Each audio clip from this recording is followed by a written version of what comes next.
2012? DPWH. Yes. Yes po, 2012. Pag-usapan muna natin yung 2022 hanggang 2025. Ilan na po yung naging projects nyo sa DPWH? Marami na po. Ilan nga? I don't Mahigit have the figure. 400? Mahigit 500? Within the span of 3 years. I don't have the figures po. Estimate lang po, ballpark. Give me a ballpark figure. Siguro po mga 400 ganun. I'm not Siguro. I'm really not sure. Okay. I don't have the figures with me. Sa loob na, sa bawat taon, ilang bidding ang sinasalihan mo?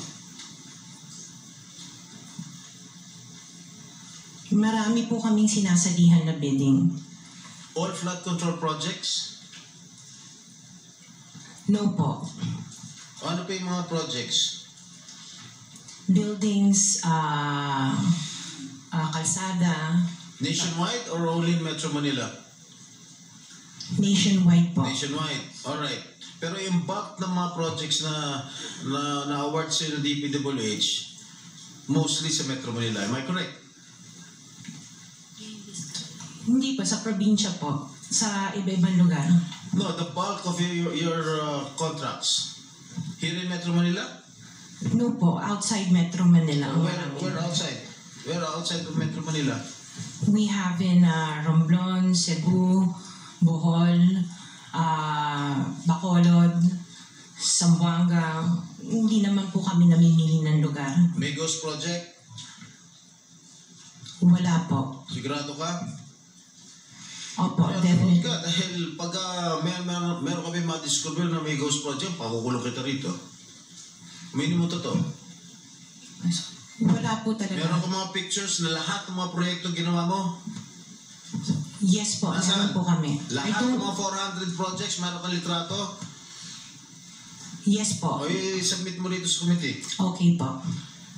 Okay. Sa mga bidding na sinasalihan mo ng mga kumpanya mo, itong siyam na kumpanya, ilang beses kayo nanalo?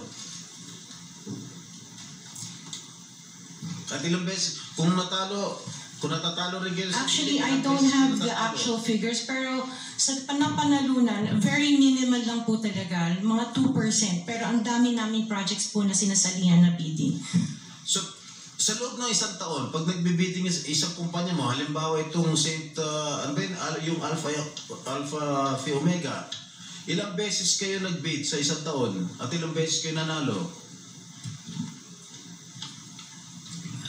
Madami po kaming sinasali. I really don't have the figures right now, You know, but I if can... you come here, you have to come here prepared. Yes You do po. not come here unprepared. Alam mo na, tatanungin ka eh. Ikaw sikat na contractor, papa-interview ka. Oh, you have to come here prepared. Your Honor, I am prepared for the flood control projects that you are mentioning. I have the statistics of how many I bidded and how many I lost and how many I won. Okay, you mentioned it to us right now.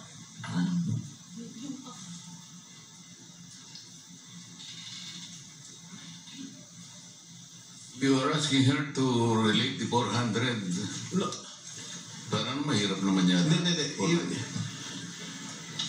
In 2022, I bidded for 491 projects. This is just for the flood control, Your Honor. How many projects? 491. 491. 491. I joined the bidding.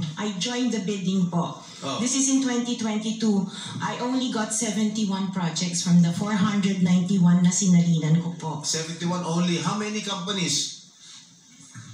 This is just for Alpha and Omega Oh, what po. about the other companies? What about the other 8 remaining companies that you I own? don't have the statistics Oh. for that because I was only called as Alpha Wait, and Omega. You admitted earlier when I asked you if you own these 9 companies and you answered in the affirmative. Right now I'm asking you kung ilan yung 71 flood control projects na napanalunan ninyo. Now you're only speaking in behalf of Alpha Phi Omega.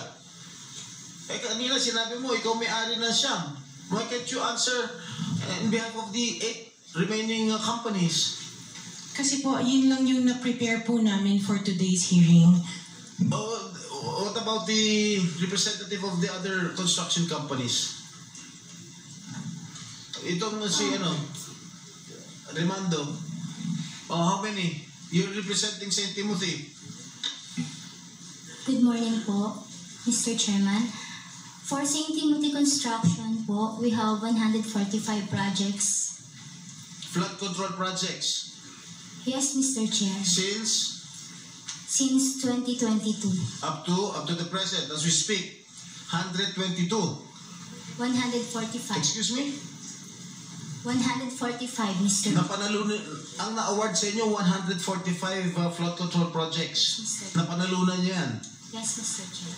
So, all in all, doon sa 8 companies, ilan? Doon sa 9 companies, hindi nyo alam?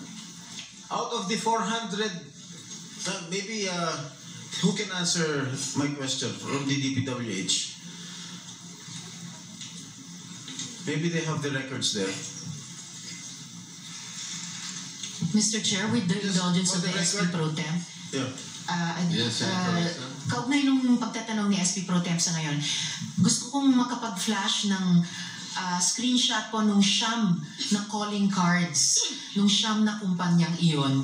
Calling card po ni Mr. Curly Discaya, na asawa po ni Ms. Discaya. So, mag-asawa po, dapat alam po nila in greater detail itong mga kumpanyang ito.